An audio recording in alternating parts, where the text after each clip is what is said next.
uma breve agora apresentação do que foi a minha pesquisa de mestrado pelo PEC, Programa de Pós-Graduação em Engenharia Civil. O tema foi zoneamento de áreas de pastagem degradadas aptas à implementação de sistemas de geração de energia renovável. A dissertação foi elaborada por mim, Matheus Bertolino Mota, e orientada por Ricardo Guimarães e Celso Bandeira. O objetivo do trabalho foi realizar os zoneamentos de áreas com indicativo de degradação aptas à geração de energia solar e eólica, visando a expansão de sistemas de produção de energia elétrica renovável. Para isso, a gente levou em consideração o índice de degradação, os dados de recurso, dados de infraestrutura e os aspectos morfológicos, sociais, políticos e culturais. Além disso, um objetivo específico foi avaliar sistematicamente o estado da arte sobre esse tema.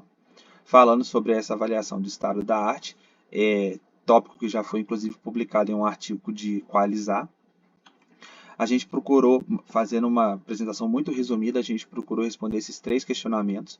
Se existem artigos que discutem a abertura de novas unidades geradoras de energia com tipologia renovável em áreas degradadas georreferenciadas, se sim, quais as tipologias abordadas pelos autores e quais os parâmetros utilizados pelos autores para determinar a aptidão de uma área. Foram utilizados 4 bases de dados, Scopus, Science Direct, Web of Science e Energy Citation Database, que retornaram um total de 309 artigos.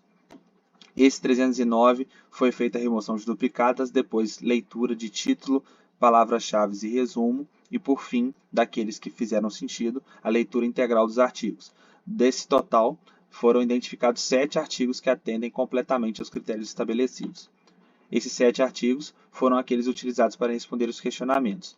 Então, dos 7 artigos, eles foram divididos em um de avaliação geotermal, um exclusivamente solar, 2 que abordaram de maneira conjunta fotovoltaica e eólica e 3 que discutiram a geração de biomassa.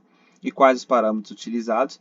Todos eles utilizaram dados do recurso que estavam explorando, dados de elevação e uso e ocupação do solo. Alguns utilizaram distâncias às cidades e rodovias e fatores de restrição para áreas de proteção. E quase todos citaram que a falta de dados, como a rede de transmissão de eletricidade existente, foi um fator limitante à acurácia dos resultados. Falando do nosso trabalho, foi feita a coleta dos dados de pastagem nacional, onde só foram de interesse para o nosso trabalho aqueles de vigor baixo e médio. Os de vigor alto foram descartados, porque só interessa aquelas com índice indicativo de degradação. Também foram coletadas as áreas de restrição, que no nosso caso foram áreas indígenas, quilombolas, militares, assentamentos rurais e áreas de proteção integral, além das florestas públicas. Esses dados, então, foram trabalhados para que a gente pudesse levantar aquela área viável, ou seja, a área com indicativo de degradação fora das zonas de restrição. Falando sobre a infraestrutura, a gente tem as linhas de transmissão que foram utilizadas, as existentes e as que têm construção planejada, e também as rodovias nacionais coletadas pelo DENIT. Então, a essas linhas e rodovias foram feitos buffers para cada distância para criar, então, as zonas de aptidão aos dados de infraestrutura. Falando sobre a aptidão solar e eólica, alguns pontos foram compartilhados e alguns específicos.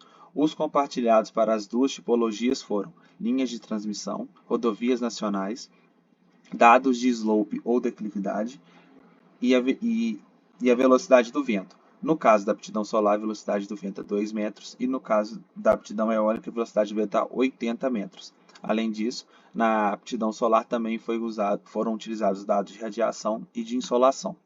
Foi feita também uma avaliação multicritério em cima dessas camadas, utilizando a metodologia AHP.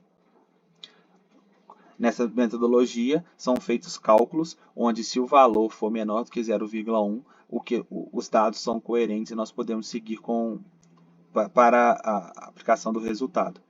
Esse valor, que vai ser o peso, vai multiplicar por cada camada para a gente determinar, então, a aptidão de cada pixel levantado e aí a gente poder determinar se essa aptidão é péssima, ruim, regular, boa ou excelente.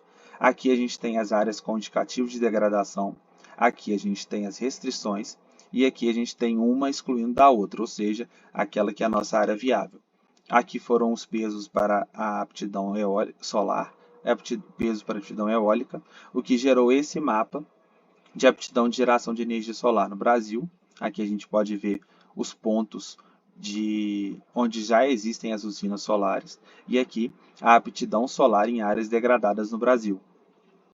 Aqui o mesmo para a eólica, a aptidão eólica em todo o Brasil, aonde existem atualmente já as usinas, e aqui a aptidão eólica, onde há áreas degradadas. Aqui, quando a gente está falando de uma usina híbrida, a conjunta solar e eólica, e aqui a aptidão híbrida para áreas com indicativo de degradação sem restrições.